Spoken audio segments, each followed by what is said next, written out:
今天啊，我们在金华的武义找到了一个村子啊，被称之为是太极星象村。而且更关键的是啊，这个村子啊还是刘伯温亲自设计的村落格局。你知道我说的是哪个村子吗？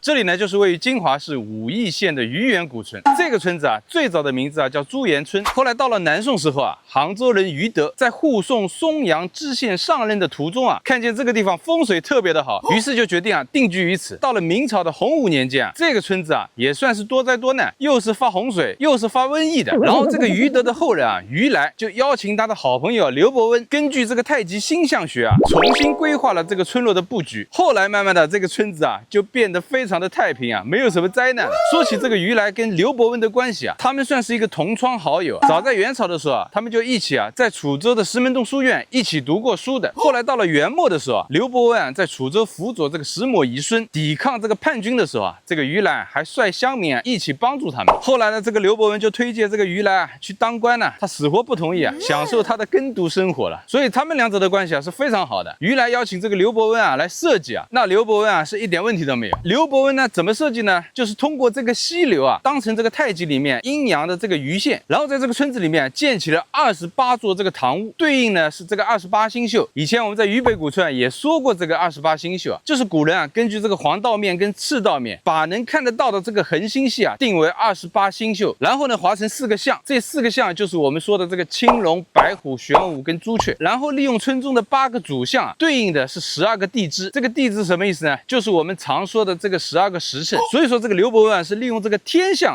来设计的这个村落的布局，设计完之后还真是管用啊！这个村子啊从此以后啊就没有什么灾难了，非常非常太平的在这里延续了800年。进到这个村子啊，其实也是要付门票的，每个人40块钱。当然很多观众也知道，付了门票的这个村子啊，我们一定会到村子里面去问一下这个村民有没有拿到这个门票的这个收益，这也算是我们这个视频的一个保留节目了。刚刚进到这个村子里面，你看就在这个村口位置啊，一大片的这个古树林啊，非常非常的幽静，而空气也特别的好。这个有点像之前我们去的这个朱熹的江南书院，很像。这个榆园的古树林啊，是浙江省内10大最美的古树林哎，距今有600年的历史了。古树有86株哎，这个枯树还有点粗的哎，上面还有个蘑菇都长出来了。哎呦，这算什么菇啊？这么奇形怪状的这个。进到这个村子里面就有这个牌子啊，让你来合影的。刘伯温跟于来的这个合影哎，他们算是布衣之交，在诗书里面念过书的就叫布衣之交了。我们网上看一下，这里好像有一个伯温书院啊，伯温草堂，那是为了纪念这个刘伯温而建的。那具体什么时候建的也没说，应该也不算是太老了。刘伯温也算是个人才啊，他在元末的时候啊，抵抗过朱元璋的。前面我们讲过，他在楚州的时候帮助这个石抹遗孙啊，抵抗的这些叛军里面，其中就有这个朱元璋。后面你看又变成了朱元璋的国师了。所以说人啊，有的时候真的是要识时务者为俊杰啊。哎呦，感觉你要说新嘛，也不太新；那你说要老嘛，也没那么老，差不多100来年历史应该也有的。这个苦竹树有600年，这棵枫香树也有600年，但这苦竹树好像已经挂了，老起体肤已经老成这样，彻底老死了。你看我们走了那么多古村落，看到这个苦楚树啊，没有一棵好像是长得好的，这个最惨，直接死掉了。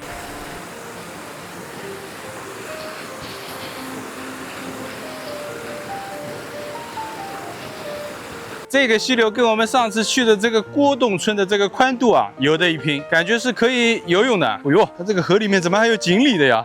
这么大的锦鲤啊，在这种野河里面，你看这里倒没看到有人钓鱼啊，钓鱼要上来一条锦鲤是搞笑了。这很奇怪，走了半天了，怎么还没看到这个检票口啊？到底要不要买票的啊？这没有栏杆的，感觉已经最核心的这几个点已经看到了，古树林了，稻田里面拍了个太极图形了。如果这个门票就是围着人家的民居收，那感觉有点贵嘛。这完全是一个开放的古村落嘛，走了半天，什么景区的栏杆都没有的。然后我发现啊，这是不是有一个核心的问题？我误会了，它是这个村子进去是不要钱的，但是去这些祠堂什么的是要钱的。那个卖票的小姐姐没跟我讲清楚，不太好。像我们这种啊，看到这个售票处啊，就一定会先去买票的这样的人啊，到了这里啊，变成吃亏的一种行为了。倒是误打误撞直接走进去的那些游客啊，倒不需要买票的。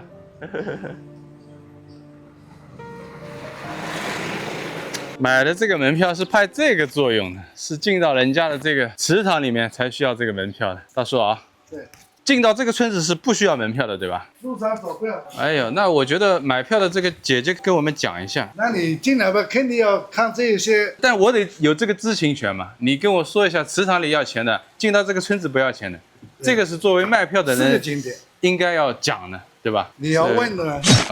那不行，做生意不能这样，我觉得。检票的大叔也非常的随意啊，检一下就走了。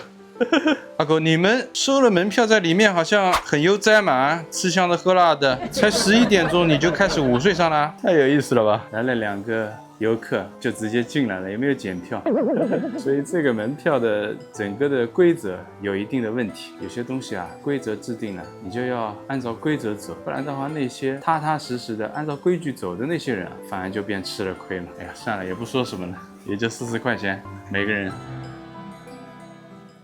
这个就是这个村子里面最大的一个鱼市的宗祠了。所以说这个门票其实到这个宗祠里面才是要门票的，其他进到这个村子里面随便逛都不要钱了。据说这个鱼市的这个祠堂里面有108根这个柱子，哇，这个柱子够粗的，让我想到了之前去的这个诸暨的千柱屋一样的，哇，这么粗。这个祠堂是好几进了，1进2进3进4进，整个面积真的是够大的。感受一下这个于氏的后人的这个家风啊。刘伯温让他去出山做官，他也不高兴，他就在隐秘在这个村子里面读读书啊啥的。很多时候我们在看浙江的古村落里面，基本上这个戏台要么在这个祠堂的外面，祠堂里面的这个面积啊非常有限。这个戏台上面的这个藻井啊，居然还有一个燕子窝，你看，就说明这个地方非常的和善，燕子都喜欢来搭窝的，没啥力气。哇！第一次走到一个戏台上去看一下这个宗祠的一个全景啊，碧云天啊，这个彩绘也有点年份了，还蛮好看的。这个祠堂这个面积还是可以的，仅次于之前我们去的这个鲤鱼戏的这个正式祠堂，但是它装修的相对来讲比较简朴一点，没有那个鲤鱼戏的这个祠堂那么夸张啊，造的跟个皇宫一样。汪汪狗不睡觉啦？哎呦，3只汪汪狗真的是可爱哦。都是一个母狗生的啊。对，同一个公狗的。有些黄，有些黑的。不是，它一窝里面，就有一个，要不白，要不黄。哦，这样的。一个公狗的。不可能一个颜色的是吧？对。哦，它这个基因估计一定要传承一下。这个是。哎呀，你这个长得很漂亮的，比那些宠物狗还要好看呢。其实，哇，它舌头上都黑的吧？你看。对啊，这个舌头上黄了。很顾家的。很顾家的是吧？有这个说法的是吧？对。哎呦，这个也是，这个舌头也黑的。哎呦，阿 K 啊，你长得挺可爱的啊。下面有4根毛。哪里有？下面有4根毛。下巴这里啊，继续逛逛，谢谢啊，大哥。哎，往上面走。往这里是吧？好。前面不是说村口啊，这个河里面全是锦鲤吗？你看这里居然也有很多的这个锦鲤啊！鱼食1块钱1包，自助扫码，没人在的，喂1包吧，1块钱1包还这么多呢，很良心的好吗？贝贝啊，你们给他吃的这个是面条吗？对，面条。那我这个1块钱的可能他看不上嘞。哇，这个这么大的？哇，这条鱼王吧？哦。1块钱只能撒2次，哇，这个鱼真的够大的啊！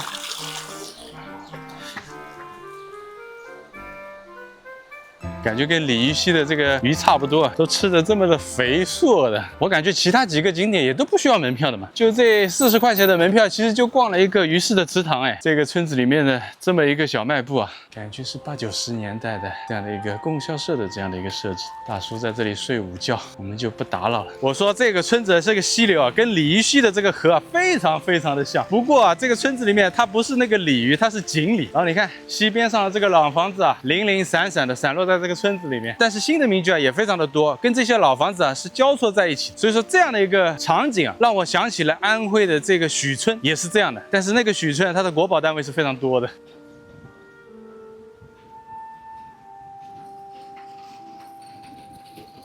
你看这些鲤鱼都见阿姨都不怕的，你看阿姨用这个水洗的衣服都干净很多哦。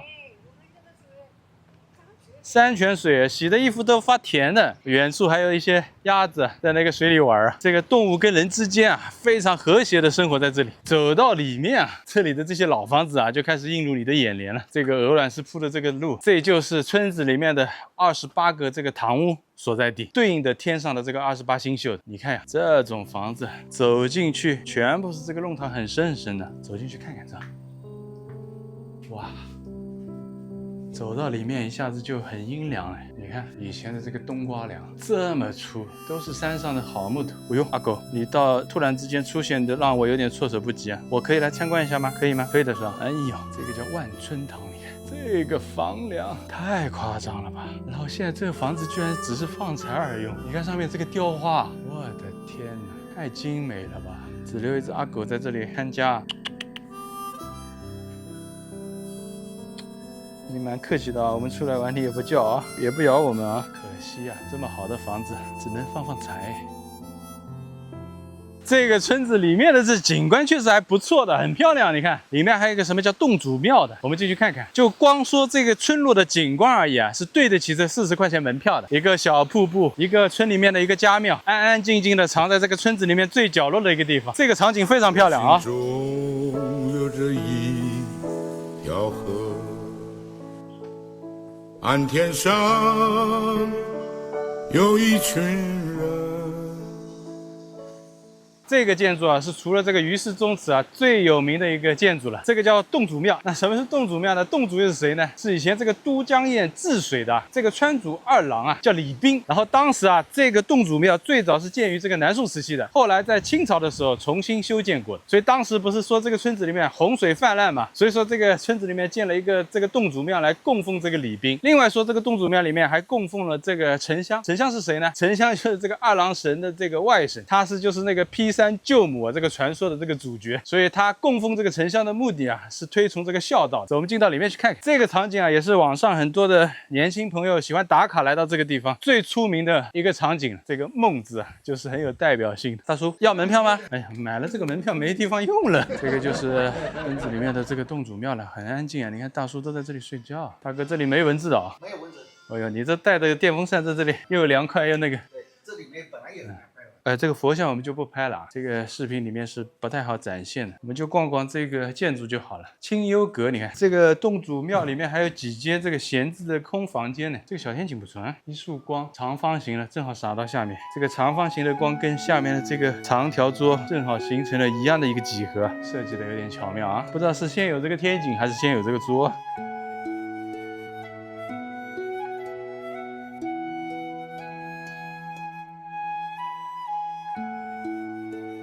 整个洞主庙它是始建于南宋的，整个占地面积它有1500个平方。大师们都在这里睡觉，我们就去其他地方逛一逛。走，不打扰了。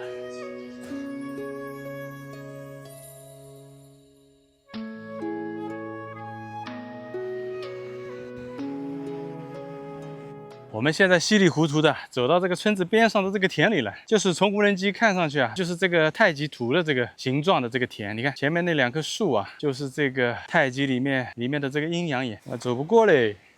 你看这个愚园古村落的拍摄就到这里了。这个村子啊，虽然是付40块钱门票的，但是我感觉啊，今天在这里来买门票的人应该也不会太多的，基本上可以判定就我们2个人才买的门票。而且这个门票在这个村子里面的用处啊是不太大的，无非就是这个宗祠里面逛一逛，你需要出示一下这个门票，其他的地方一概不需要这个门票。所以至此我们也没办法去问这个村民啊，这个门票钱跟你有没有关系了，因为压根这个村子就不收门票的。记得点赞关注哦。